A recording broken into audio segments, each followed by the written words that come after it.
Boa noite, Boa noite, Bernardo, tudo bem? tudo bom? Tudo bem, obrigado mais uma vez de estar aqui com a gente.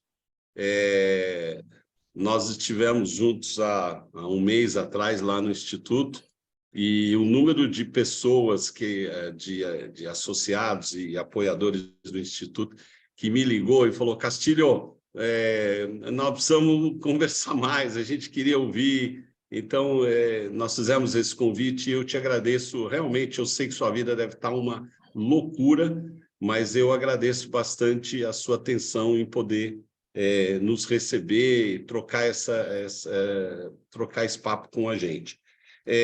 Só para dar aqui um contexto, né?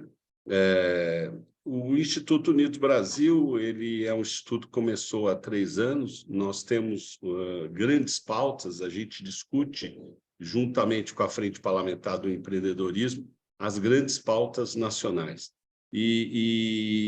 Na realidade, quando esse novo governo começou e a reforma tributária voltou com muita força, essa é uma pauta que nós temos interesse há muito tempo. Eu acho que o mercado brasileiro como um todo entende que a reforma tributária, assim como outras reformas, né, são absolutamente necessárias para que a gente diminua essa carga excessiva de custos, de preocupações, bom, que todo mundo conhece, que nós estamos vivendo no país há muitos anos.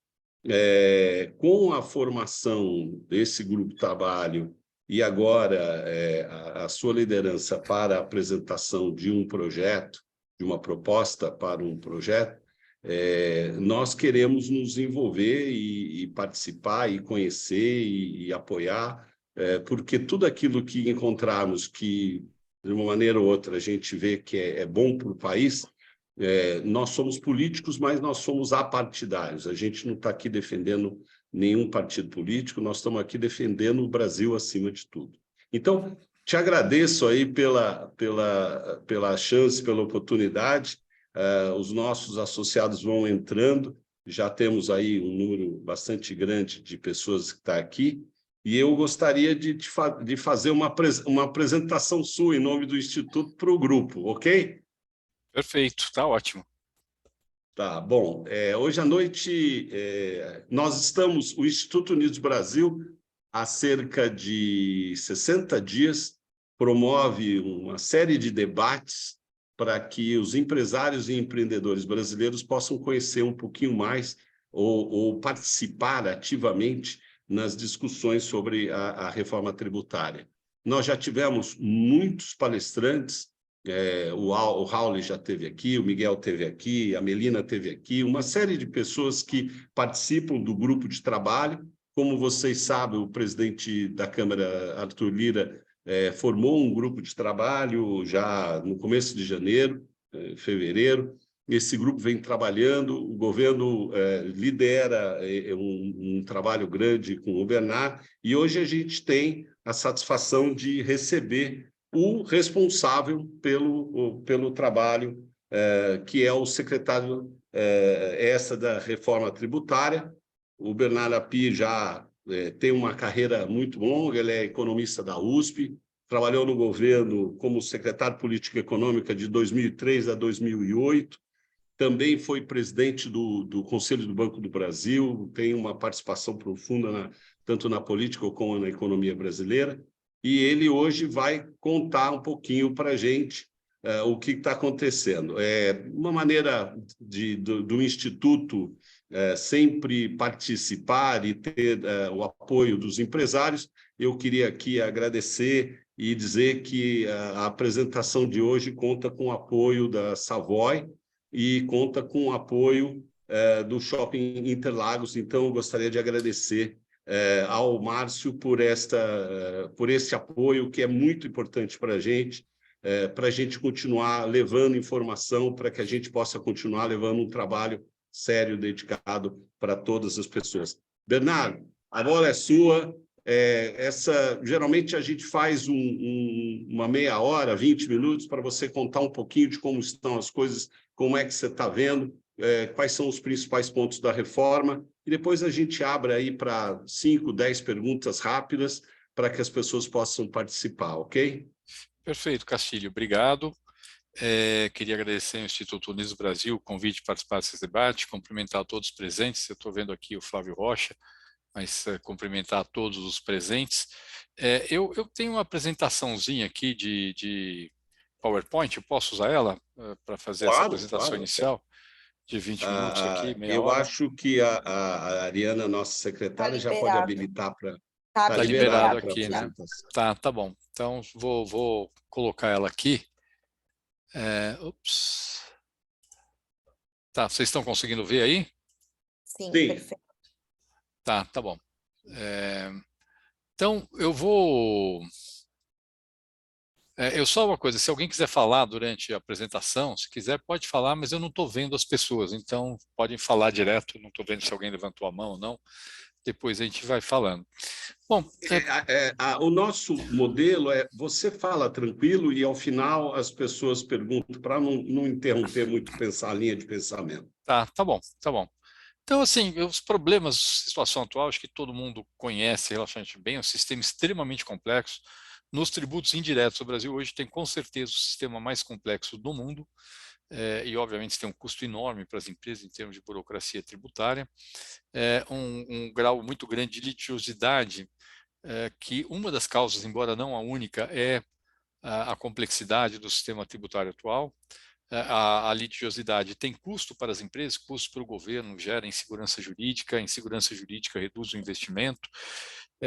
Temos um sistema que desestimula investimentos por conta da cumulatividade, ou seja, tributos que são pagos ao longo da cadeia e não são recuperados, e mais algumas características do Brasil, como, por exemplo, se você compra uma máquina, o ICMS pago sobre a máquina é recuperado em 48 meses, e sem juros, sem nenhuma correção, o que cria um custo financeiro adicional na compra da máquina.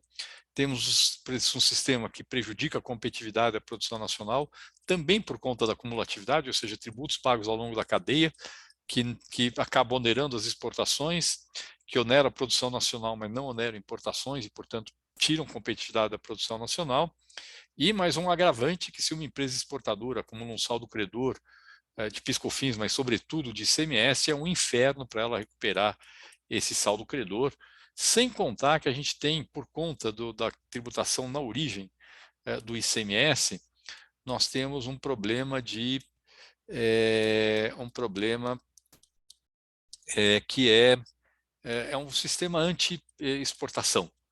Se você pensa numa empresa exportadora que está no estado A, que compra insumos no estado B, o estado B cobra o imposto sobre insumos e o estado A tem que devolver o imposto para a empresa exportadora, o que obviamente ele não quer fazer porque ele não cobrou o imposto. Uma coisa é devolver o imposto que você cobrou, outra coisa é devolver o imposto que o outro cobrou. Então, no fundo, acabamos criando um sistema que é um sistema anti-competitividade, anti-exportação. Temos enormes ineficiências locativas. Ineficiência locativa é quando se organiza mal a estrutura produtiva do país, de uma forma ineficiente. Eu vou dar só um exemplozinho. Por exemplo, que eu conheço casos em que, em função de benefício fiscal, um produto feito no estado A, ele vai para o estado B, vai o caminhão. Do estado B ele vai para o estado C e ele volta para o estado A, simplesmente para reduzir a carga tributária. Ou seja, o caminhão faz um passeio por 3 estados, simplesmente para poder reduzir a carga tributária, o que obviamente não tem, é óbvio que é uma enorme ineficiência do ponto de vista da organização da economia, que é provocada por conta do nosso sistema tributário.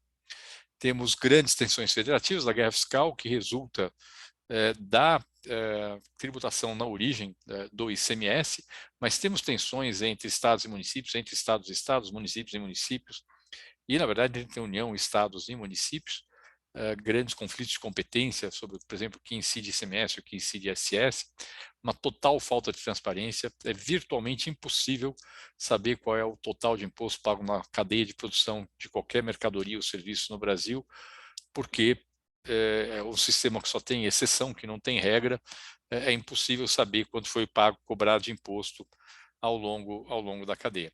Realmente, o efeito de tudo isso é um forte comprometimento do crescimento econômico do país. Bom, o que se propõe na reforma tributária é pegar, então, esses 5 tributos indiretos de caráter geral que nós temos hoje no Brasil, PIS, COFINS e IPI, que são federais, o ICMS estadual e ISS municipal, e substituir, no caso da PEC 45, por um único IVA, que seria um imposto sobre operações com bens e serviços, o IBS, mais um imposto seletivo federal. O imposto seletivo é um imposto extrafiscal. O objetivo dele é desestimular consumo de produtos com efeito negativo sobre saúde e meio ambiente. E no caso da PEC 110, um modelo de IVA dual, que é um modelo em que você substituiria esses 5 tributos por um IBS, que seria dos estados e municípios, e uma contribuição sobre operações com bens e prestações de serviço, que seria a CBS, que seria federal, mais um imposto seletivo. Então, no fundo, essas são as duas PECs. Esse é um ponto importante. Essa é a principal diferença entre as duas PECs. No começo, as duas PECs eram muito diferentes, a PEC 45 da Câmara, a PEC 110 do Senado. Com o passar do tempo, elas foram se aproximando bastante. A PEC, a última versão da PEC 45, que é o relatório do senador, do deputado Agnaldo Ribeiro, na Comissão Mista da Reforma Tributária, de maio de 2021. E o último relatório da PEC 110, que é o relatório do senador Roberto Rocha, de março de 2022, eles se aproximaram muito, tem algumas diferenças, mas se aproximaram muito. A principal diferença é essa diferença entre um IVA único e o IVA dual, que na verdade nem é uma diferença tão relevante. Se caminhar para um modelo, ainda não está definido, mas a nossa avaliação é que, do ponto de vista das empresas, é melhor um IVA único, do ponto de vista da redução das resistências federativas, o IVA dual é melhor.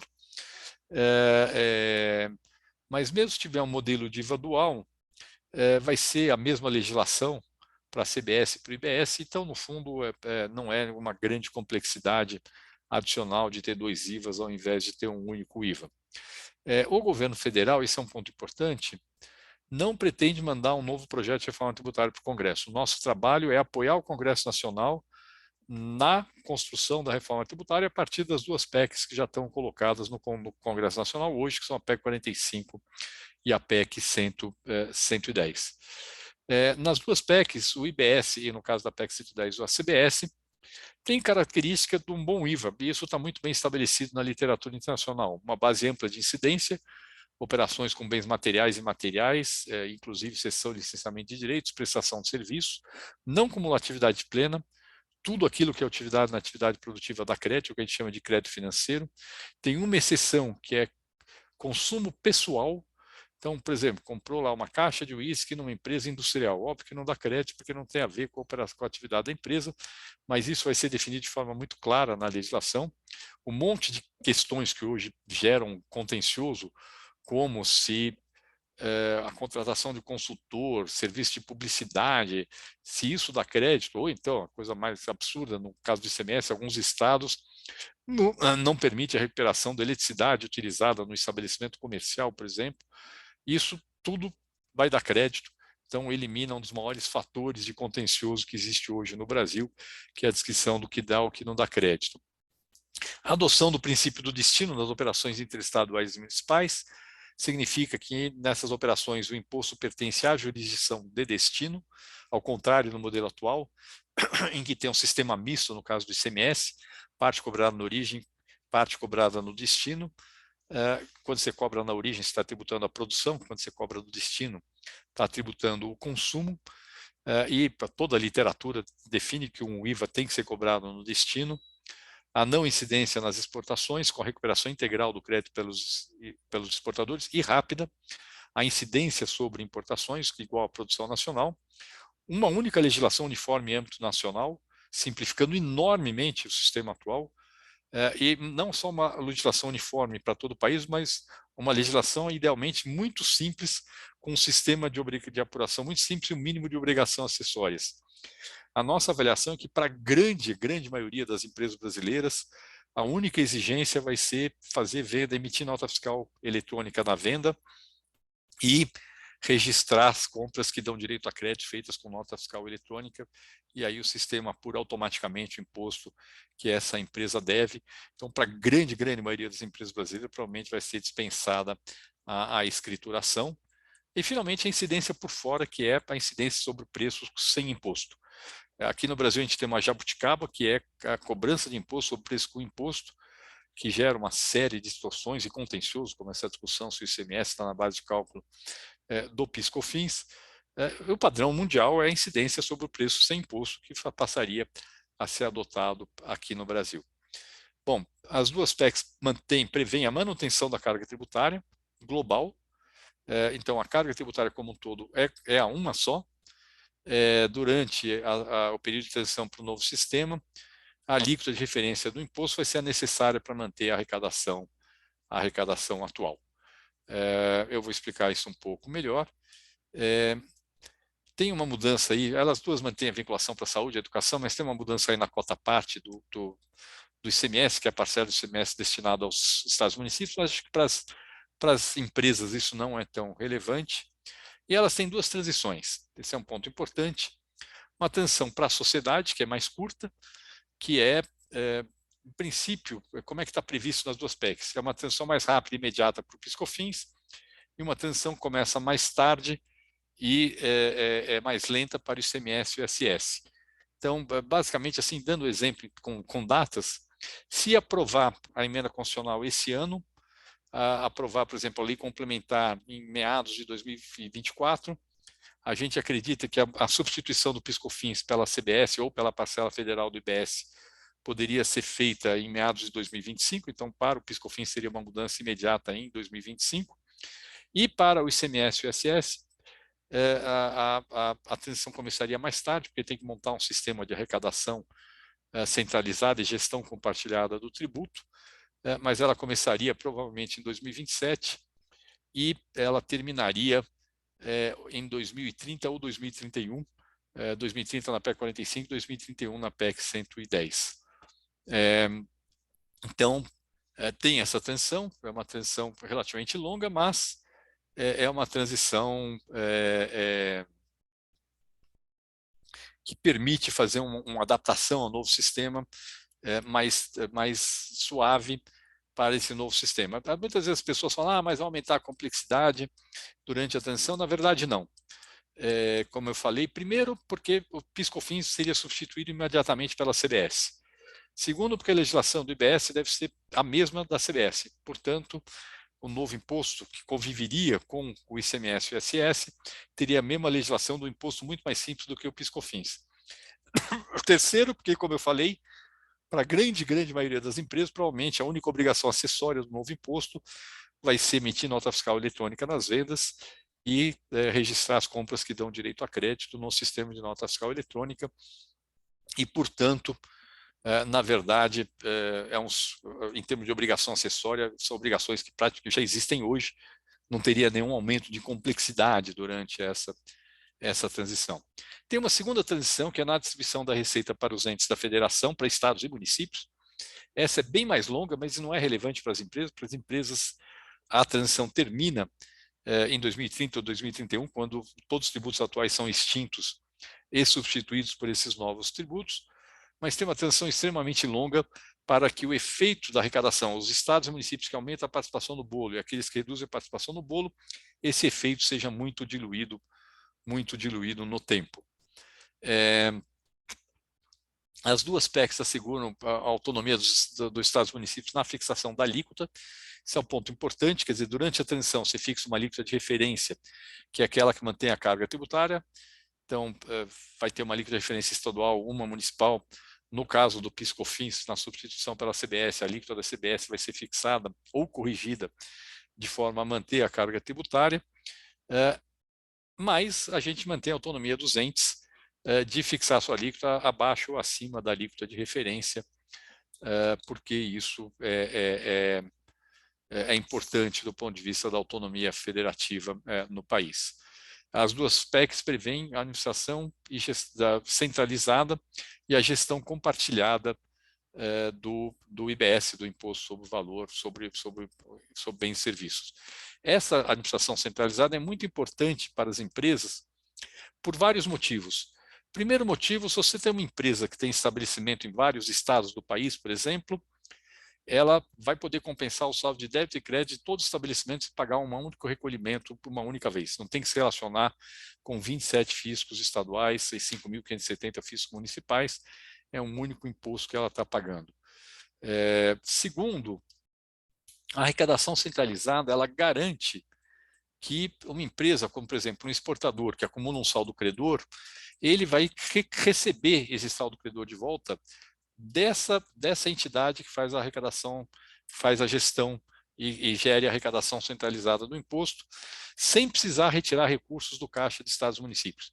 Então, é esse modelo que dá segurança de que uma empresa que acumula um saldo credor, seja um exportador, seja, por exemplo, uma empresa que está fazendo um investimento greenfield, que ainda não tem débito, para poder compensar com os créditos, que eles receberão o saldo credor correspondente àquele imposto que foi pago nas suas aquisições, eles receberão rapidamente esse saldo credor.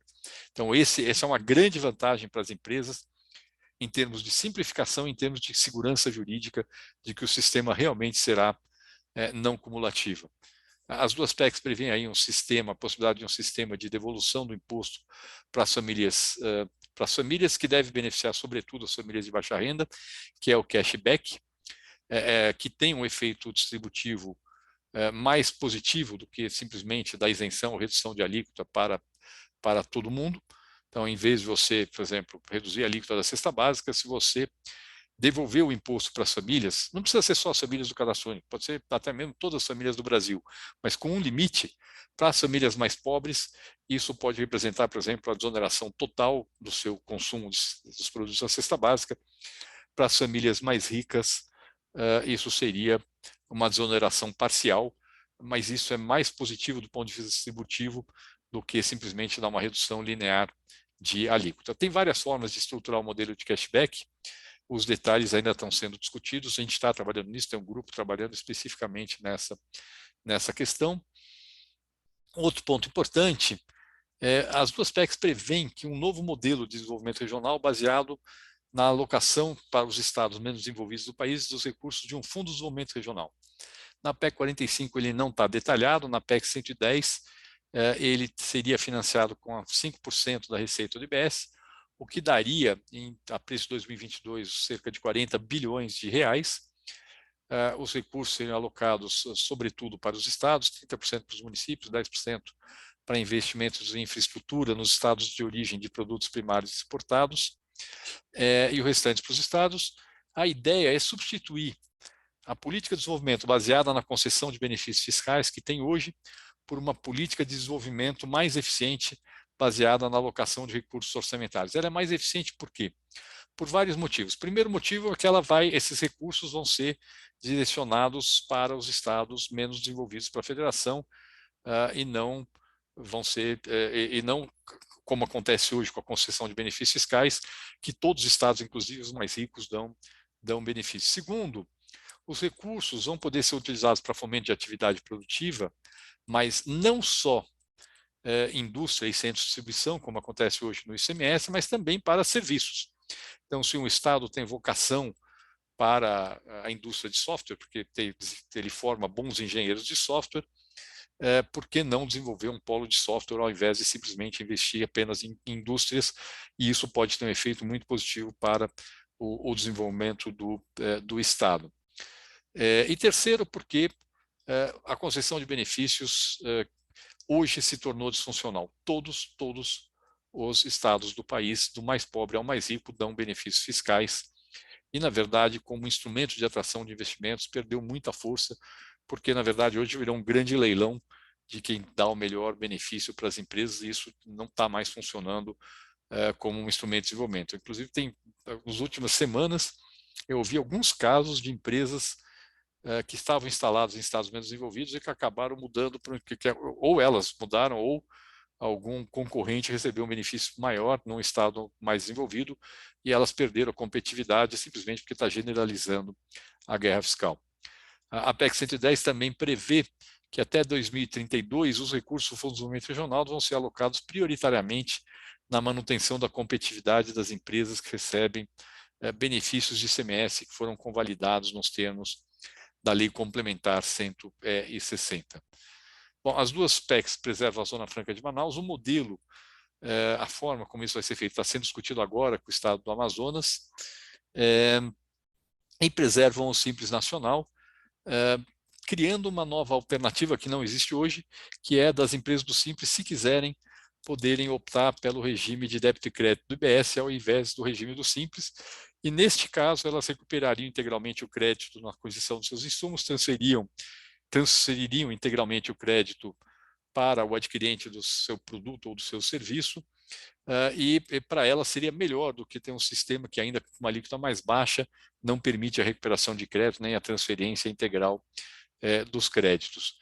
Então, cria-se uma nova possibilidade para as empresas do Simples Nacional, que hoje não existe, mas as empresas que quiserem ficar no modelo atual poderiam ficar. A PEC 110 trata também de alguns outros assuntos, como cobrança de PVA sobre veículo aquático aéreo. Aqui a ideia é de tributar jatinho, lancha, algumas mudanças na definição do imposto sobre heranças e doações, dizendo que vai ser progressivo e não incidirá sobre doações a organizações da sociedade civil e institutos de pesquisa científica sem fins lucrativos.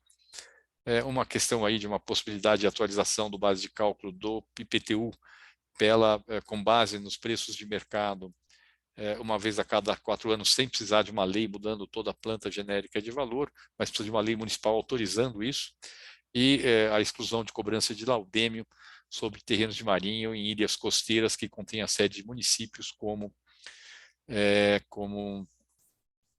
é o caso, sei lá, de Recife, São Luís, Florianópolis, coisas assim. Bom, tem um ponto que eu não falei, mas que é um ponto importante, que é o seguinte: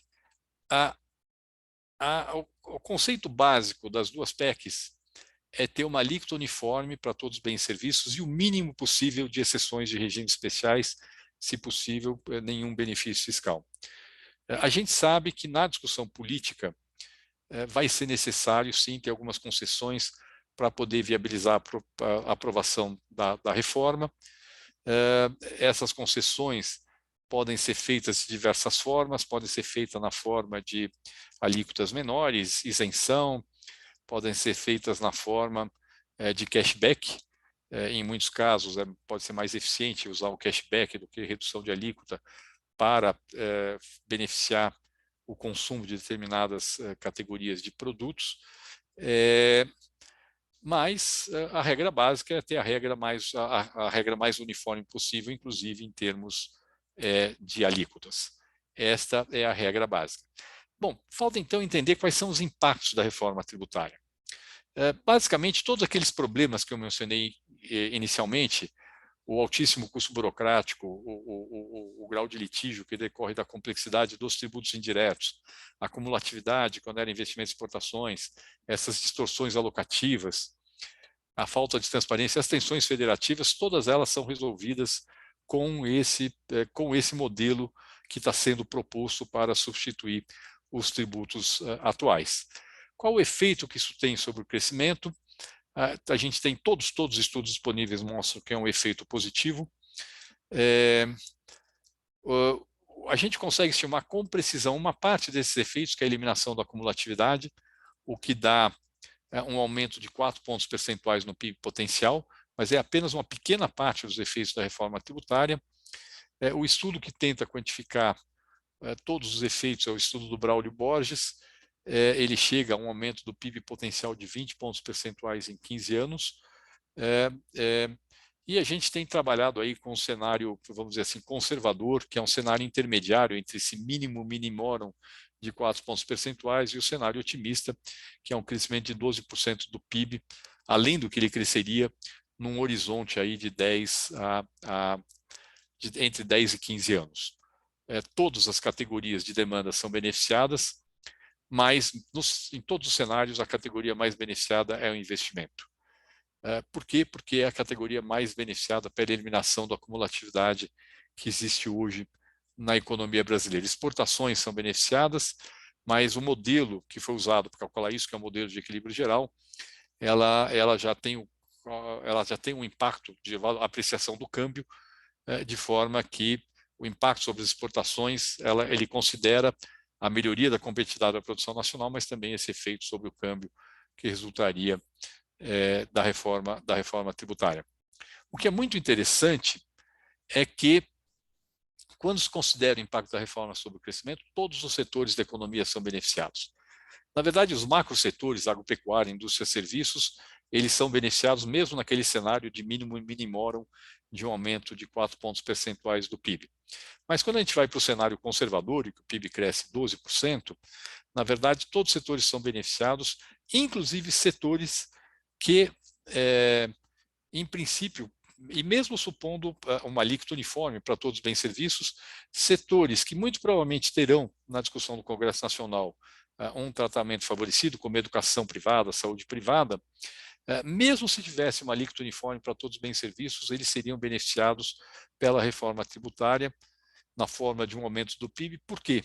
Porque, embora tenha um aumento do preço relativo, sim, que tem um efeito negativo sobre a demanda do setor, a demanda do setor é muito beneficiada pelo aumento da renda das famílias, e o aumento da renda das famílias acaba resultando num aumento mais que proporcional pela demanda de serviços, porque a elasticidade de renda da demanda de serviços é bem maior que e, portanto, os setores de educação e de saúde, mesmo supondo uma alíquota uniforme, que muito provavelmente não vai acontecer na discussão do Congresso Nacional, seriam beneficiados. A reforma também reduz desigualdades regionais. Os estados mais beneficiados, como em termos de aumento de participação no total do bolo, são os estados mais pobres do país, sobretudo os do Nordeste, mas ela reduz, sobretudo, desigualdades na distribuição de receita entre os municípios. Esse aqui é um estudo feito com base nos dados de 2018. Em 2018, o município que tinha a maior receita per capita de ISS e cota-parte de ICMS tinha uma receita aí de R$14 mil per capita por ano, e o município com a menor receita per capita tinha uma receita per capita de R$66 por ano, ou seja, quase 215 vezes mais, um maior em relação ao menor. Com a PEC, com o modelo de transição federativa, com a mudança na cota-parte, com a mudança na transição para o destino, essa redução se reduz bastante, essa diferença se reduz bastante. Ela não é eliminada, mas ela é fortemente reduzida, caindo de 215 vezes para 18 vezes mais a diferença entre o maior e o menor. E, por fim, é muito interessante notar que, se for adotado uma alíquota uniforme para todos os bens e serviços, isso tem um efeito distributivo positivo. Por quê? Porque famílias mais ricas consomem mais serviços que são menos tributados do que famílias pobres que consomem mais produtos. E mesmo considerando a desoneração da cesta básica que existe hoje, a adoção de uma alíquota uniforme teria um efeito positivo distributivo não muito grande, mas aumentaria o poder de compra das famílias mais pobres 2 pontos percentuais a mais do que o poder de compra das famílias mais ricas nesse cenário conservador. Então, isso é positivo, e em cima disso tem o efeito do cashback, que não foi incorporado aqui porque não tem definição de como será esse cashback, mas ele teria um efeito claramente positivo, favorecendo mais as famílias mais pobres da federação. Eu acho que é isso. Eu acho que eu tentei ficar aqui dentro dos 25 minutos. Estou à disposição, Castilho, aí para fazer a discussão, o debate, que eu acho que é a parte mais interessante da apresentação. Primeiro, Bernardo, obrigado. Eu queria só fazer duas perguntas. Nós vamos poder ter acesso a esse trabalho? Seria possível você passar para a gente? Posso passar essa apresentação? Posso passar, sem problema. Porque eu gostaria de compartilhar com todos, acho que pode ser muito interessante. Eu vou passar as perguntas, mas eu vou aqui fazer a primeira. Vou assumir aqui um privilégio pequeno, mas eu vou. Eu tenho uma preocupação, Bernardo, e a gente já falou sobre isso quando nós estivemos lá na reunião em Brasília, que é o seguinte: nós estamos fazendo uma reforma tributária importante no país, mas uma reforma tributária que está saindo sem uma reforma administrativa que, teoricamente, deveria ter vindo antes. Mas tudo bem, não veio, eu acho que é essencial. Hoje, estima-se no país que nós temos aí uma taxa de informalidade entre 35% e 36%. Como é informal, ninguém sabe o número exato, mas existe aí algumas estimativas de informalidade alta. E o governo faz uma reforma tributária, está sendo proposto uma reforma tributária para debate de toda a sociedade, onde parte-se do princípio que no governo não pode ter perda de arrecadação. Então, tem que haver uma distribuição. E os cálculos que eu vi, tanto apresentado por você quanto outros que fazem parte do grupo de trabalho, define que a meta para este crescimento e para a possível redução até de uma alíquota, ela está baseada na redução da informalidade e na aplicação da nota fiscal eletrônica. Levando em consideração que eu não vejo uma motivação para a nota fiscal eletrônica acontecer, como é que você está vendo esse movimento para a gente conseguir ter um número maior de formalidade né, no país, que vai ser a única maneira de você criar um aumento da arrecadação para que todos os setores sejam beneficiados ao longo do tempo? Tá, a sua pergunta é interessante, Castilho, mas assim, o aumento do crescimento não está baseado na redução da informalidade, não, tá? Esse é um ponto importante. O aumento do crescimento ele resulta de outros fatores. Ele resulta da redução do custo burocrático e, portanto, você libera recursos improdutivos que você tem hoje, gastos em burocracia tributária, reduz da redução do litígio tributário, e aí você reduz, na verdade, o custo do litígio tributário e a insegurança provocada pelo litígio tributário, que tem um efeito sobre o crescimento. Ele resulta da redução do custo dos investimentos das exportações, por conta da eliminação da acumulatividade, e ele resulta da correção dessas distorções alocativas, como, por exemplo, esse exemplo do caminhão que dá uma volta simplesmente para se beneficiar de distorções do sistema tributário atual, que é claramente uma alocação totalmente improdutiva do ponto de vista social de capital e de trabalho. Tá certo? Então, esses são os motivos que aumentam, que fazem e levam a esse impacto do crescimento. Não é a redução da informalidade. A redução da informalidade é um objetivo, sim. Eu não tenho nenhuma estimativa. Eu acho que a reforma tributária pode fechar algumas brechas de evasão ao ter um sistema mais simples, porque a complexidade facilita a evasão, tá certo? Mas não acredito que seja ela o grande elemento de redução da informalidade, não. Acho que o que pode ter um efeito sobre a informalidade é a desoneração uma desoneração inteligente da folha de pagamentos, que é um tema que vai ser discutido junto com a reforma do imposto de renda, que é a pauta que virá depois da reforma da tributação do consumo. Aí sim, eu acho que aí sim tem um espaço bastante relevante para reduzir a informalidade, tá, Castilho? Mas não é a esse reforma é do um consumo que ponto. tem esse efeito, tá? Tá bom, perfeito. Esse é um ponto importante, Bernardo, porque a desoneração da folha de todos os setores é uma das bandeiras do Instituto. Nós defendemos esse trabalho desde quando houve lá a renovação dos primeiros 17 setores no final de 2020, mas, obviamente, a gente defende esse ponto porque acreditamos que isso vai, sim, efetivamente gerar um benefício muito grande, não só para as empresas, mas para o mercado de trabalho como um todo. Bom, esse debate é dos outros, eu já participo bastante. Eu queria escutar os amigos e eu faria a primeira pergunta para o Flávio. Flávio, você gostaria você participa ativamente nesse trabalho há muitos anos, eu gostaria de te ouvir. Obrigado, Castilho. Eu gostaria apenas de cumprimentar o querido amigo Dr. Bernard Api aí pela sua luta, pela sua obstinação. Você tem sido um verdadeiro combatente dessa causa tão importante da reforma tributária. E, bom, já tive a oportunidade de falar sobre as minhas preocupações. Eu gostaria apenas de me atualizar, Dr. Bernard, com relação a alguns pontos, agora que a PEC chega ao Congresso, vira realmente um organismo vivo, né, em mudança permanente. Uma das preocupações que eu tinha, que você defendia muito, com muita convicção, era a questão do imposto flat, né? Eu sempre me preocupou porque a economia real, os setores têm diferentes graus de resiliência tributária, né? A carga tributária de bastante tempo para cá já tem mais a ver com essa resiliência tributária, a capacidade que alguns setores e que alguns elos da cadeia produtiva têm de transformar imposto em preço, enquanto outros, que são tipicamente aqueles que convivem mais de perto com a informalidade, têm menos condição, né?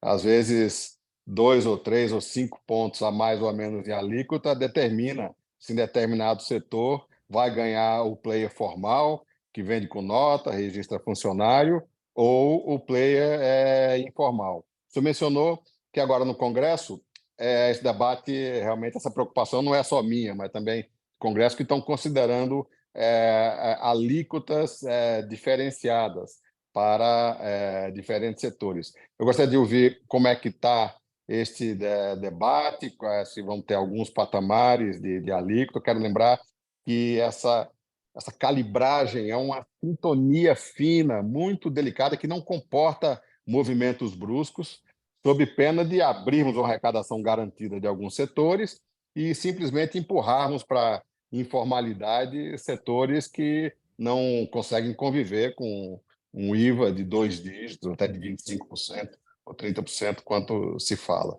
Então, essa era uma questão do imposto flat. A outra, quando a gente virou praticamente com áreas de consenso essa questão da origem e destino, e sempre se falando sob a ótica dos entes da federação, quer dizer, de deixar a receita deixar de ir para o Estado produtor e ir para o Estado consumidor. Mas nós aqui da economia real nos preocupamos mais com origem e destino sob a ótica da cadeia de suprimento, né?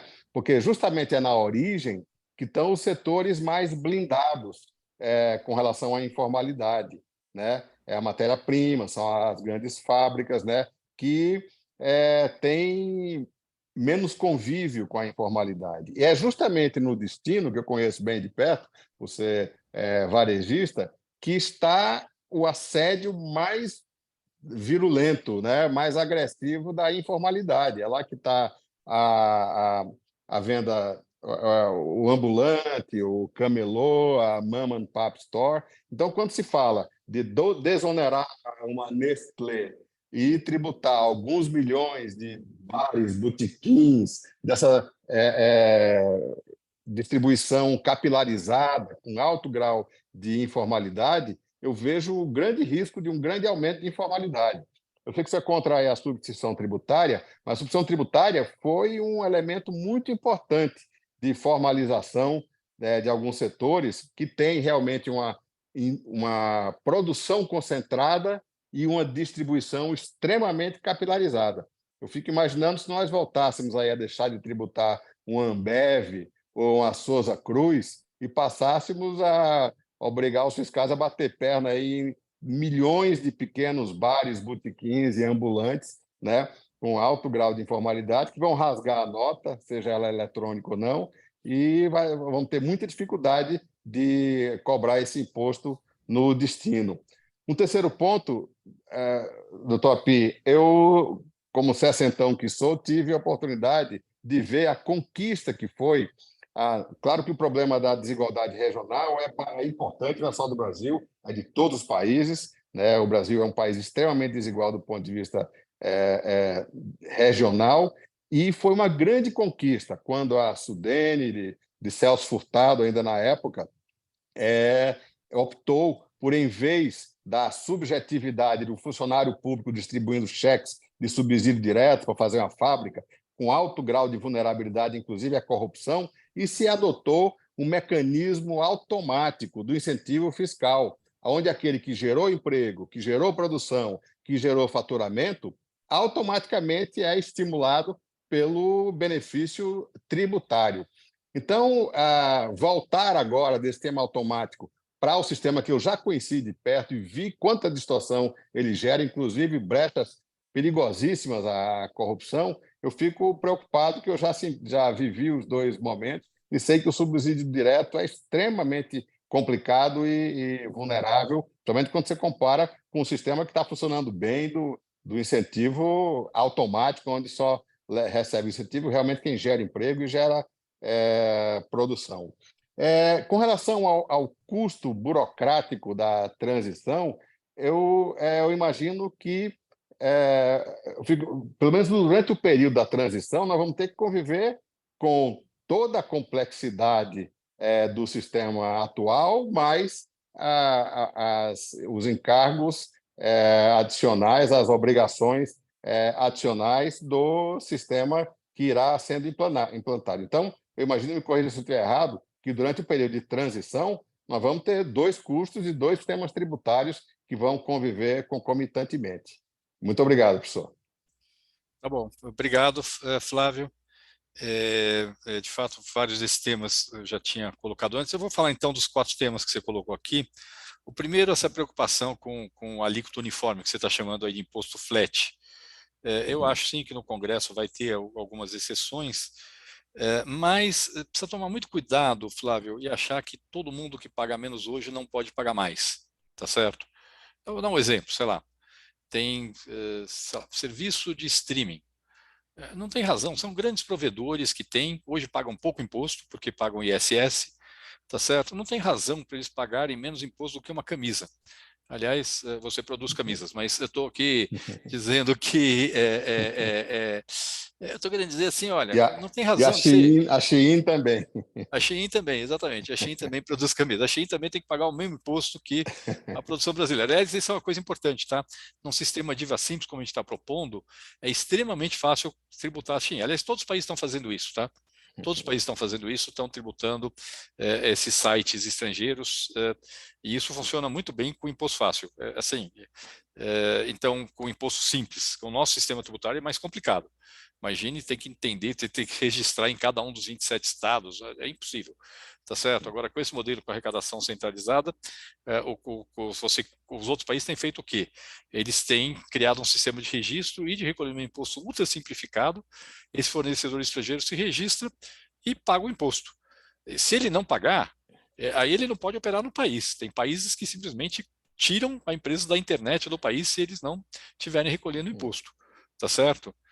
Então, estou querendo dizer assim que isso funciona no resto do mundo, isso resolve esse problema. Eu entendo essa sua preocupação com residência tributária. O que me preocupa, eu já falei para você que esse é um ponto que a gente vai estar preocupado, vai estar olhando, parte talvez seja resolvido no Congresso Nacional, na implementação nós vamos estar olhando para isso, mas eu só estou preocupando, precisa tomar cuidado para não dizer que todo mundo que paga menos imposto hoje tem que continuar pagando menos imposto. Esse é o ponto fundamental, tá certo? Eu acho que esse é o ponto fundamental. Tem vários setores em que tem perfeita condição de você operar com alíquota normal, mesmo vários setores que são poucos tributados hoje. Vou dar outro exemplo, software. Outro dia eu recebi o pessoal do setor de software, eles falam, não, meu preço vai subir 9%. Eu falei, é verdade, seu preço para o consumidor final vai subir 9%, mas o grosso da venda do setor é para a empresa. Hoje, ele paga o imposto e não dá crédito para a empresa. Para a empresa que compra software, como ela vai recuperar 100% do crédito, vai ter uma redução do custo de mais de 10% em relação à situação atual. Então, na verdade, é o seguinte, olha, 10 ou 20% que você vende para o consumidor final vai subir 9% o preço, não vai ter uma evasão enorme, porque subiu 9% o preço, e 80% a 90% da sua venda vai reduzir o custo para o comprador do seu serviço, que é a eliminação da cumulatividade do sistema tributário atual. Então, a gente tem que olhar para essas questões e tomar cuidado, sim, eu entendo sua preocupação, mas eu ressalto que, na verdade, tem muitos casos em que hoje se paga pouco imposto e não se justifica no novo sistema tributário ter uma alíquota mais baixa. Embora eu entenda que a sua questão, a sua preocupação aí com alguns setores onde o risco de concorrência informal é alto, precisam ter uma atenção especial, e eu acho que isso tá no radar, tá certo? A questão da origem e destino, eu acho que aqui tem uma certa... São duas questões aqui. Uma primeira é falar o seguinte, não, eu vou tributar, não vou tributar na origem, vou tributar no destino. Não, não é alíquota zero, tá? Isso eu queria deixar claro. A tributação no novo sistema, ele é no sistema de valor adicionado. Se eu tenho uma venda interestadual, o vendedor que está no estado A vai recolher o imposto com a alíquota do estado B, mas vai recolher o imposto. Eu não deixo para recolher o imposto só nas etapas finais, ele é recolhido ao longo da cadeia, como acontece hoje. E mais, vai ser até mais do que é hoje. Porque hoje, nas operações interestaduais, você cobra só uma parte do imposto na origem e uma parte no destino. Agora, você vai cobrar todo o imposto integralmente em todas as operações na origem.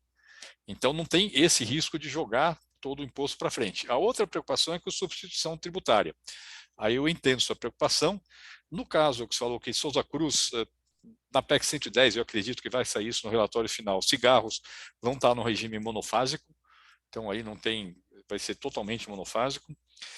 Mas a gente sabe que tem essa preocupação de alguns setores de que ao fim da substituição tributária possa criar muito problema por conta da informalidade na distribuição. O que a gente está fazendo é que a gente não está acabando com a possibilidade de ter substituição tributária. Tá? A gente, em princípio, não gostaria de usar, mas a gente está preparado, se for necessário, sim, para adotar para alguns setores, só que de uma forma muito mais simples do que hoje. Porque se for adotada, vai ser com um critério nacionalmente uniforme, não com essa bagunça que é a substituição tributária hoje no Brasil. Acho que você opera com isso, né? Você sabe, embora eu entenda, você vê as vantagens da substituição tributária, mas também deve ver o custo que ela tem na forma como ela é implementada hoje, tá certo? No Brasil, com cada estado tendo seu critério para... No nosso setor, doutor Pi, realmente não existe substituição tributária, justamente porque tanto a produção quanto a distribuição, ambos são pulverizados. Então, a substituição tributária funciona bem quando você tem concentração na produção e pulverização na distribuição, como é típico de cigarro e bebida, né? Sim, tá bom. Mas, de qualquer jeito, a possibilidade está prevista, tá? A gente está mantendo. Se, por acaso, não estiver funcionando bem o sistema de cobrança plurifásica, neste caso, vai ser, sim, a gente mantém a possibilidade de fazer a substituição tributária. A questão do Fundo de Desenvolvimento Regional, aqui a questão é a seguinte, a gente está, sim, propondo que sejam recursos orçamentários, é uma mudança, sim. Agora, nós avançamos muito do que era o Brasil dos anos 60 para o que é o Brasil hoje. Vai ser que ser totalmente transparente a alocação dos recursos, totalmente transparente, e acho que isso vai ser, vai sim, cada estado vai ter autonomia na alocação dos recursos, mas vai ser totalmente transparente. A grande vantagem é que ele vai poder, por exemplo, investir em infraestrutura. Em alguns casos, o investimento em infraestrutura pode ter um efeito maior no desenvolvimento regional do que ficar dando benefício para uma empresa. Essa que é a verdade. Segundo, o modelo atual, por mais que você diz que é bom para as empresas, que dá segurança, ele é extremamente ineficiente. O que acontece é que eu vou dar alguns exemplos. Assim, eu conheço casos de estados em que você tem uma empresa em que ele produz o insumo, por exemplo, um produto agropecuário, e ele faz o processamento desse produto. Do ponto de vista econômico, é muito mais eficiente, por exemplo, você produzir o molho de tomate perto de onde se produz o tomate, e é muito mais fácil carregar uma lata de molho de tomate de um estado para outro do que ficar recarregando o tomate. Tá certo? A empresa vai ficar lá. Só que essa empresa hoje tem um benefício. Mas ela tem um benefício por quê? Porque se o estado que está lá produz tomate não der o benefício, o estado vizinho vai dar um benefício e aí a empresa vai ir para longe de onde está sendo produzido o tomate para poder se beneficiar do benefício do outro estado. Então, hoje, a gente tem uma série de benefícios que estão sendo concedidos que, na verdade, não são necessários. São desnecessários. A empresa vai ficar lá de qualquer jeito. O que os estados vão fazer é que eles vão explorar aquilo que eles têm vocação para fazer, não só na área, como eu falei, podem investir em infraestrutura com recursos do Fundo de Desenvolvimento Regional, podem investir no setor de serviços, que hoje eles não podem, vão explorar a sua vocação. No fundo, é isso que vai fazer. Para os estados, eu pessoalmente estou muito convencido que o efeito, assim, você vai me dizer, vai poder ter corrupção. O que vai acontecer é que o estado que aplicar mal os recursos, o governador não vai se reeleger. O fato é o seguinte, o estado não vai crescer e o estado que aplicar bem os recursos vai crescer. No fundo, é isso que vai acontecer. E a população vai acompanhar como está sendo aplicado o recurso. É uma mudança de paradigma, sim, mas é uma mudança de paradigma. Eu acho que a sua preocupação com corrupção é uma preocupação pertinente, tem que ter transparência, muita transparência, podemos até preocupar em colocar isso dentro, deixar isso claro, mas eu acho que não é um modelo mais eficiente do que o modelo atual. E por último, a questão do custo burocrático da transição, isso acho que eu tinha falado antes, vou repetir aqui. Na verdade, não tem esse aumento de custo burocrático na transição. Por dois motivos. Primeiro, porque a transição do PIS/COFINS é imediata. Então, automaticamente, eu já estou eliminando a legislação extremamente complexa do PIS/COFINS e substituindo por uma legislação muito mais simples do que a que tem hoje. Segundo, a legislação do IBS, que sim, vai ser criada e vai conviver com o ICMS e o ISS durante 4 ou 5 anos, esta legislação vai ser a mesma da CBS. Portanto, eu já vou ela já vai estar sendo aplicada, eu simplesmente vou usar para o tributo dos estados e municípios a mesma legislação que eu já uso para o tributo federal. E terceiro, como eu falei, para o grosso das empresas brasileiras, a burocracia vai ser praticamente nenhuma. É vender com nota fiscal eletrônica e registrar as compras feitas com nota fiscal eletrônica que dão direito a crédito. Acabou, só isso, não é nada. perto do que é hoje, eu estou sendo sério mesmo. A gente está começando amanhã, começa um grupo de trabalho operacional do IBS, com o pessoal técnico dos estados, da Receita, que já está começando a fazer o planejamento operacional desse novo sistema, o sistema informatizado, obrigações acessórias, documentos fiscais, a migração do atual sistema para o novo sistema. E esse grupo recebeu como desafio não ter escrituração fiscal, ou pelo menos não ter para a grande maioria das empresas escrituração fiscal. Ou, no mínimo, um modelo que já é adotado em vários países, mas só é possível com tributos simples, que no mínimo, você ter uma escrituração pré-preenchida. Tem vários países que adotam isso. Você manda para a empresa, lá com base do que ela já fez na nota fiscal eletrônica, você manda para ela a sua escrituração pré-preenchida. Eu diria assim, 95% das empresas aquilo resolve, é o que ela vai estar devendo mesmo. E 5% das empresas, por acaso precisarem fazer algum ajuste, podem fazer o ajuste na sua escrituração fiscal. É uma revolução, Flávio, realmente é uma resolução em termos daquilo que da forma como a gente opera hoje. Tá? Espero ter respondido suas perguntas. Eu sei que você tem suas preocupações. Perfeitamente. Só queria dizer que suas preocupações estão no nosso radar, tá certo? Assim, não são, não é algo que a gente está simplesmente desconsiderando. Elas estão sendo consideradas sim, tá? Perfeito. Obrigado, Dr. Pi. Grande abraço. Obrigado. Agora, Bernardo, nós já recebemos aí, eu já tinha recebido uma série de perguntas dos nossos associados, apoiadores. Então, eu vou passar aqui, rodar o Brasil um pouquinho. Então, primeiro eu vou começar lá no Sul, vou lá para o Juarez Piscinini, que é do Grupo Randon, que é um grande apoiador aqui da gente. Juarez. Obrigado, Castilho. Doutora P, muito bom, excelente. Doutora P, existe na sociedade, eu acho que todos nós concordamos, um consenso da importância de que a reforma tributária aconteça e há a expectativa de que pelo menos 2 benefícios eles sejam realidade. Um deles é a simplificação, e o outro é a redução da insegurança jurídica. Todo mundo sabe aí do tamanho do contencioso que se tem hoje. Mas tem um temor de que nós teremos, em pelo menos alguns setores, como o agro e os serviços, uma elevação da carga tributária. E aí, a pergunta que eu faço, doutora Pia, se tem alguma forma de garantir que, se não no curto prazo, no momento imediato, em algum momento se consiga vislumbrar ou garantir de que haverá redução da efetiva carga tributária. E aí, só para encerrar, nós sabemos que, se houver uma redução da arrecadação, nós teremos um problema ainda maior de déficit. E aí, linko com a fala do Castilho, que seria extremamente positivo se viesse alguma forma, atrelada à reforma tributária, um compromisso de redução do gasto público, redução do tamanho do Estado que onera sobremaneira a atividade econômica. Em havendo a redução do tamanho do gasto público, aí seria possível ter uma redução da carga tributária em algum momento logo ali na frente. Tem como trabalhar isso para que tivesse uma aceitação maior na sociedade e, por conseguinte, uma aceitação maior e uma aprovação maior no Congresso, doutora Pi? Não sei se me fiz entender na minha colocação. Muito obrigado. Não, se fez entender sim, doutor Juarez. Obrigado pelas perguntas. Primeiro, o temor com o aumento da carga de agro e serviços, eu volto a falar, a gente sabe que, se não resolver esse problema, politicamente a reforma tributária não passa. A questão é discutir qual é a forma mais racional de resolver esse problema, criando o mínimo de distorção em relação a um sistema mais simples e homogêneo possível. E que instrumento usar? Se é simplesmente a alíquota menor, se é o cashback no caso de alimentos.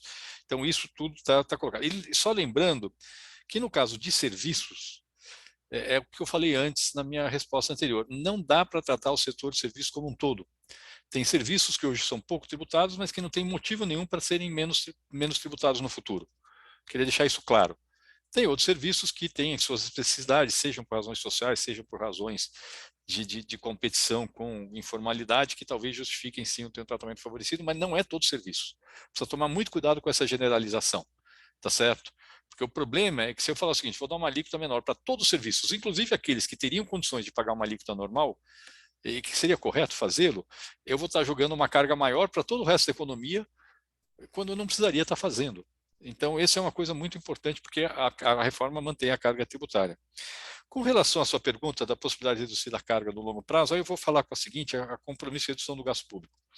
Na verdade, esse modelo que foi enviado para o Congresso agora, do novo arcabouço fiscal, na verdade, ele é construído para que, no longo prazo, a despesa pública cresça menos que a receita. Ele é estruturalmente construído para que isso aconteça, porque a receita cresce uma porcentagem do crescimento da receita.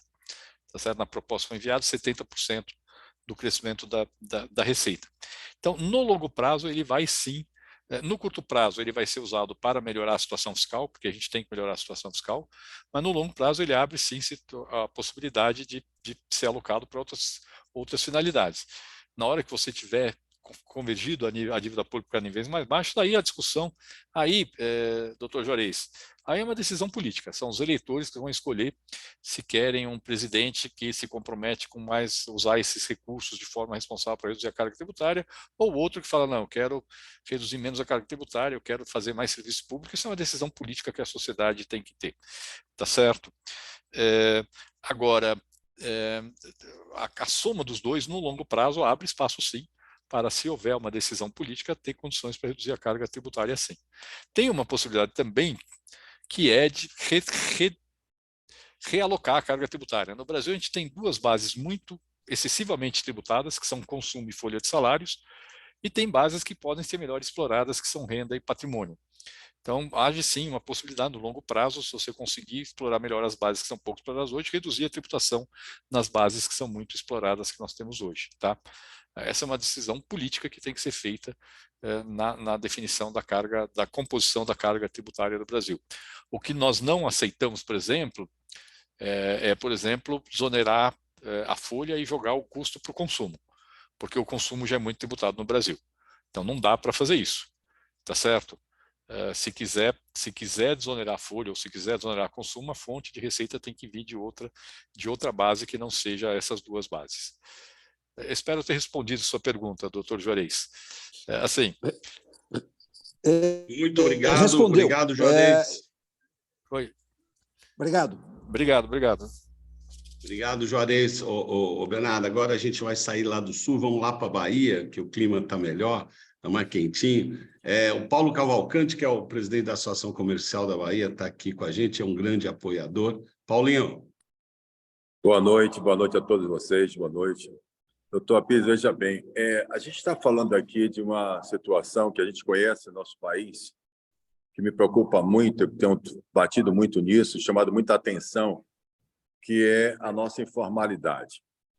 Nós temos reconhecido pelo SEBRAE, BGE, por todos os institutos, hoje uma quantidade de postos de trabalho informais que superam 50% dos postos de trabalho formais no nosso país. Então, a informalidade hoje, nós temos um mundo que nós chamamos de mercado subterrâneo, reconhecidamente de 1,7 trilhões de reais.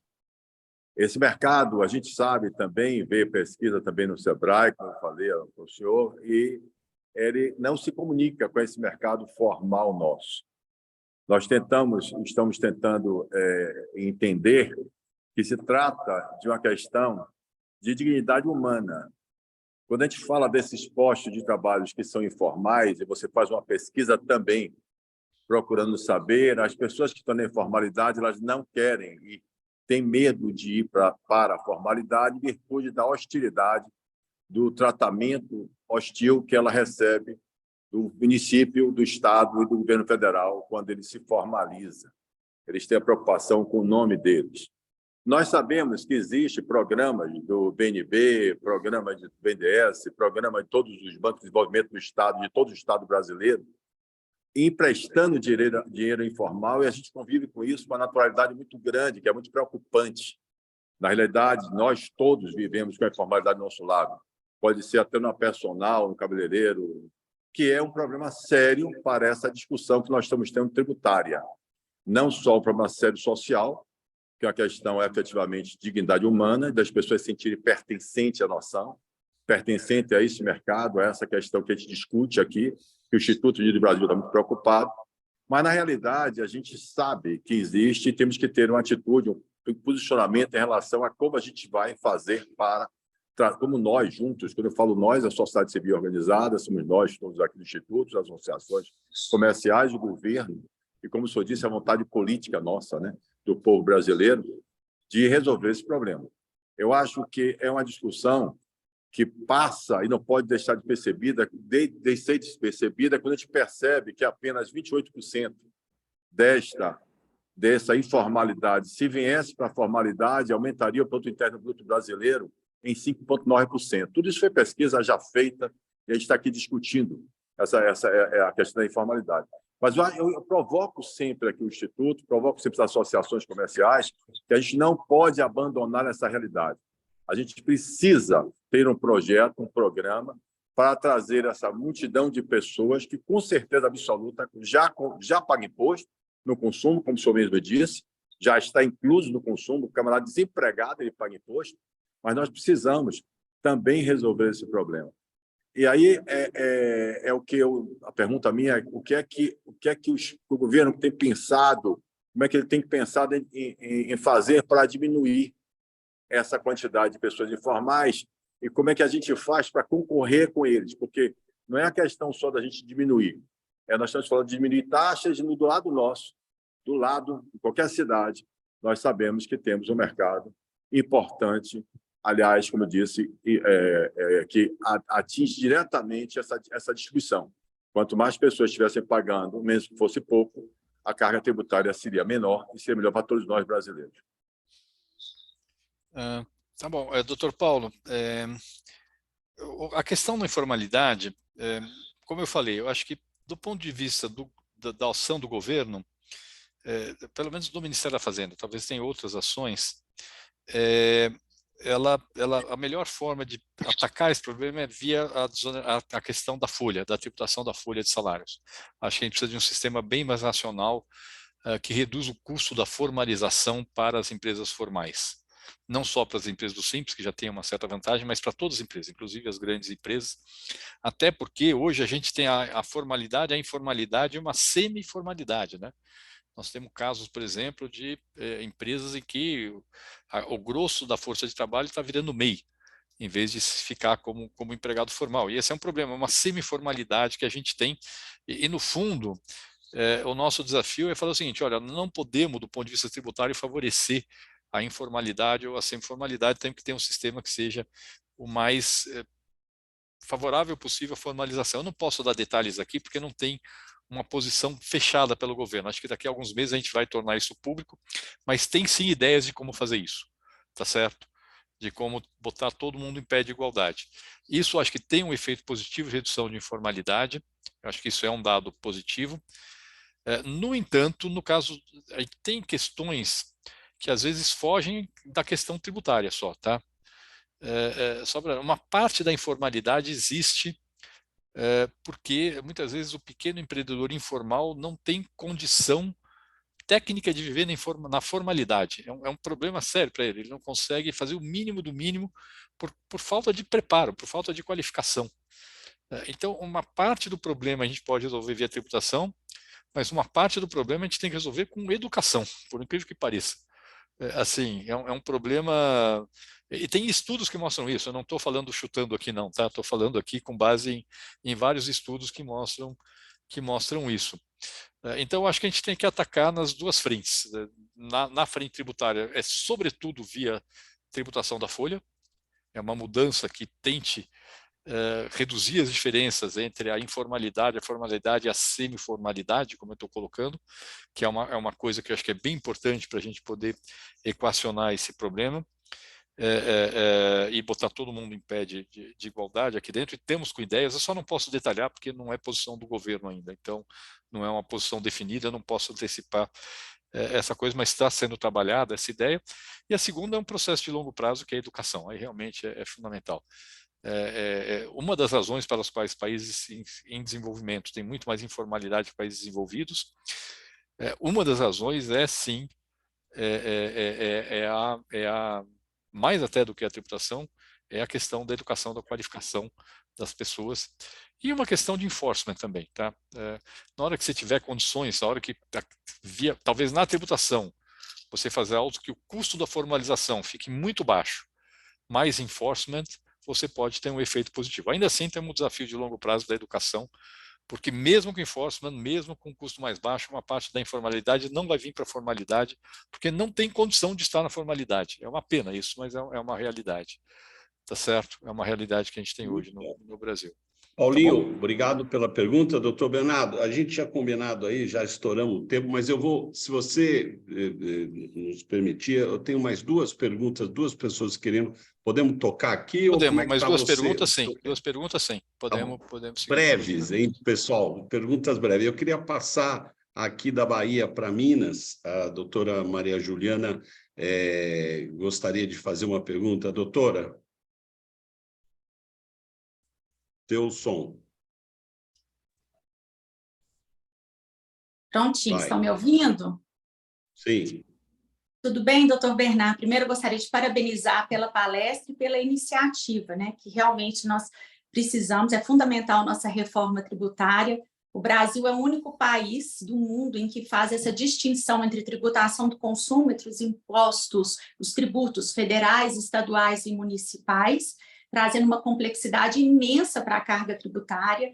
Então, trazer esse modelo do IVA, né, europeu, ou do IVV, dos Estados Unidos, eu acho que é fundamental, tanto para a gente eliminar a acumulatividade que hoje existe, nós não temos uma operação de crédito e débito adequada, que eu acho que é a ideia aí, quanto para simplificar, porque hoje o nosso modelo é muito complexo. Eu tenho um sócio da nossa empresa, ele tem um trabalho de doutorado dele que foi premiado nacionalmente, mostrando em números o que essa complexidade tributária traz do tanto que ela onera para as empresas essa complexidade.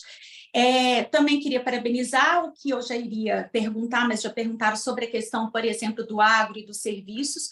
Acho fundamental a gente ter quanto mais tiver uma alíquota única, melhor, mas é claro que a gente precisa de olhar com cuidado alguns serviços como o agro e o negócio, né? E eu queria fazer duas perguntinhas.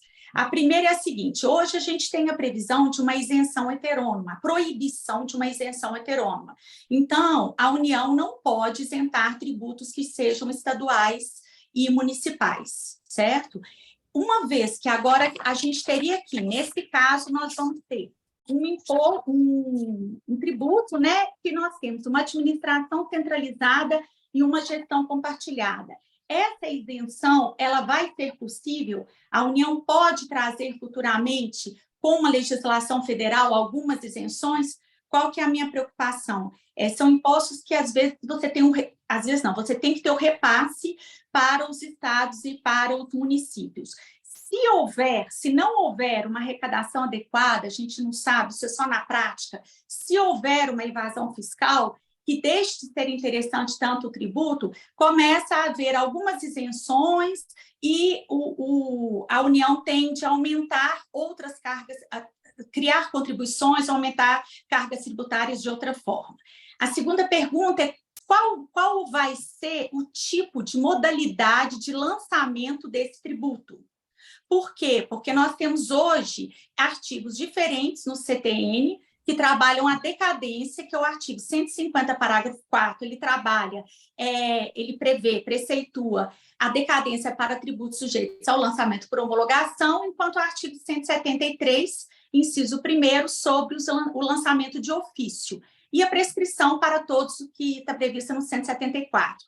Quando o senhor falou sobre uma guia praticamente preenchida, isso seria considerado o quê? De ofício? Vai ser considerado homologação? Porque isso altera tanto a fiscalização quanto o CTN. Se alterar, provavelmente vai estar previsto futuramente na lei complementar. Mas já existe essa ideia do tipo, qual é o tipo de modalidade de lançamento desse tributo? Muito obrigada. Tá bom, obrigado, Maria Juliana. Bom, primeiro, a questão da proibição de isenção heterônoma que existe hoje, ela está só no papel, né? Vamos ser bem claros. Assim, vamos pegar o que aconteceu no ano passado, Lei Complementar 194. Uma lei federal retirou mais de 10% da receita dos estados e municípios numa decisão, numa lei complementar federal. tá certo? Então, ela na prática não existe hoje, essa produção, ela na prática não existe. É isso que está acontecendo hoje. Agora, essa é uma preocupação, sim, dentro do nosso modelo, tá? A gente tem uma discussão, não tem nada certo, é uma discussão que a gente está tendo aqui no Ministério, mas eu acho que tem muita chance de aprovar. A gente está querendo propor um sistema, como eu falei, o imposto ele vai ter, para os estados e municípios, uma alíquota de referência, tá certo? E os estados e municípios vão fixar sua alíquota acima ou abaixo dessa alíquota de referência. Na transição, essa alíquota de referência é que mantém a carga tributária. O que a gente está querendo propor é que qualquer projeto de iniciativa, a gente não pode proibir o Congresso de mexer na lei complementar que regula o imposto que é dos estados e municípios. Mas a gente está querendo colocar que qualquer mudança desse imposto que reduza a arrecadação dos estados e municípios tenha que ser compensado por uma elevação da alíquota de referência. Ou seja, o Congresso Nacional não poderá fazer a bondade com o chapéu alheio, terá que fazer a bondade e a maldade junto se quiser fazer alguma mudança na legislação. Tá certo? Por outro lado, o Conselho Federativo, o órgão que vai gerir o imposto, eu não entrei em detalhe aqui porque é pouco tempo, tá certo? Mas a nossa ideia é que ele seja gerido conjuntamente pelos estados e municípios, no modelo meio que nenhuma corporation. A ideia é ter uma Assembleia Geral, que é uma instância política, todos os estados e municípios vão estar representados, todos vão ter votos, por exemplo, proporcionais à população. A PEC 110 diz que é metade do voto dos estados, metade dos municípios. Mas aí se elege o Conselho de Administração, elege a diretoria executiva. Mas tem uma possibilidade que a gente está considerando, é que por iniciativa com quórum qualificado desse Conselho Federativo, ou seja, com um quórum qualificado dos governadores e prefeitos, aí sim você possa fazer mudanças da legislação que não necessariamente sejam compensados com elevação da alíquota de referência. Mas a iniciativa dos estados e municípios e não iniciativa do Congresso Nacional. E com isso a gente respeita essa sua preocupação com a proibição, a isenção heterônoma, tá? Que eu volto a falar, ela é no papel só, porque o que a gente viu no ano passado é incompatível com essa vedação, tá certo? Obrigado, Bernardo. Tem Obrigado, outra, Juliana. a segunda pergunta desculpa. dela, eu só vou falar, eu não sei responder. Eu não sou advogado, eu honestamente não sei como vai ser classificado o sistema, eu posso levar para alguém, eu sei que ele vai ser prático para as empresas. Agora, se vai ser classificado como lançamento por homologação de ofício, aí eu posso levar para a minha turma de advogados e me explicar, porque eu mesmo não sei a resposta. Tá bom? Obrigado, Juliana. Obrigado, Bernardo. A última pergunta rápida, então, nós saímos de Minas, vamos lá para o Ceará. O Rafael Campos, lá de Fortaleza, nosso associado, apoiador. Rafael. Boa noite aí, API. Obrigado aí por estar a gente, obrigado aí, Castilho, obrigado a todos aqui do Instituto, né, dos apoiadores, participantes. Assim, eu já tinha alguma pergunta, já fizeram a pergunta, até o Piscinini uma das preocupações até que eu tenho também, eu sou da Constituição Civil, e uma das preocupações que até o Flávio Rocha até vem sempre batendo sobre a informalidade. E na Constituição Civil, realmente essa informalidade é muito alta e a preocupação da gente é essa alíquota que vai crescer muito, né? A gente no Sinduscom lá até pega muito sobre essa história que a gente vai crescer muito e aumentar muito a informalidade. Mas, como você comentou, eu tinha comentado sobre a história da alíquota variável, né? Então, o setor de serviço tem uma alíquota, a indústria tem outras, para que a gente possa equalizar, que a gente não possa crescer. Apesar do que o que querem dizer é que a alíquota no final cresce, mas ao longo da cadeia o custo diminui e você pode crescer a alíquota e no final da cadeia você vai ter um custo mais barato, né? Mas as perguntas já foram mais ou menos feitas, agora, assim, uma pergunta que eu queria saber realmente o governo realmente está imbuído dessa reforma para que a gente melhore o ambiente das empresas ou que melhore a arrecadação para o governo? Tá, bom, a sua pergunta, não, a reforma do consumo não vai aumentar a arrecadação do governo. Ela é só para melhorar a vida das empresas. Está claramente assumido pelo ministro, ele tem falado isso de forma muito clara, não vai aumentar a carga tributária nos tributos sobre consumo. Ela já é altíssima no Brasil, o que a gente quer no futuro poder reduzir ela. Com relação à questão da construção civil, eu não falei disso porque é muito tema, mas na verdade as PECs provavelmente vão prever um regime especial para a construção civil, tá? Na verdade, para operações com bens imóveis, que é o termo mais genérico, que aí trata de construção civil, aluguel, de imóvel comercial, residencial, tudo isso provavelmente vai ter um regime especial que vai estar previsto na lei complementar. Então, já está esse setor especificamente, a gente sabe que tem que ter um tratamento que vai ser um regime especial para contemplar as especificidades do setor. Aliás, todos os países do mundo têm, tá? Não é não seria uma característica do Brasil. Varia muito entre os países, mas todos os países têm alguma forma de regime especial. Mas o governo não quer aumentar a carga tributária nessa reforma da tributação do consumo. Isso eu posso lhe garantir com absoluta certeza. É isso que a gente aguarda, né? Gente, Obrigado. Não, isso vai estar na Constituição, vai estar colocado na Constituição. Bom, amigos, eu gostaria primeiro, Bernardo, mais uma vez, muito obrigado pelo seu tempo. Eu sei que a tua vida deve estar uma doideira, mas você aí separou um tempo precioso para a gente. Eu queria te agradecer e agradecer muito a participação de todos. Mais uma noite aí de debate do Instituto sobre o apoio aqui do Grupo Savoy e do Shopping Interlagos. Também gostaria de agradecer. Mas, Bernardo, o Instituto, você sabe que é a sua casa, o debate está aberto, o nosso propósito é promover o debate, é levar a discussão para que as pessoas sempre comunguem no melhor resultado para o Brasil. Muito obrigado pelo trabalho. Eu acompanho claramente aquilo que você está fazendo, é uma luta realmente muito grande, mas pode contar com a gente para te apoiar quando o resultado, obviamente, for sempre bom para o futuro do país. Tá bom, muito obrigado, Castilho, obrigado pelo convite. Boa noite a todos. A todos. Um abraço a todos. Boa noite, pessoal. Boa noite, obrigado. Boa noite. Boa noite. Boa noite. Boa noite. Boa noite.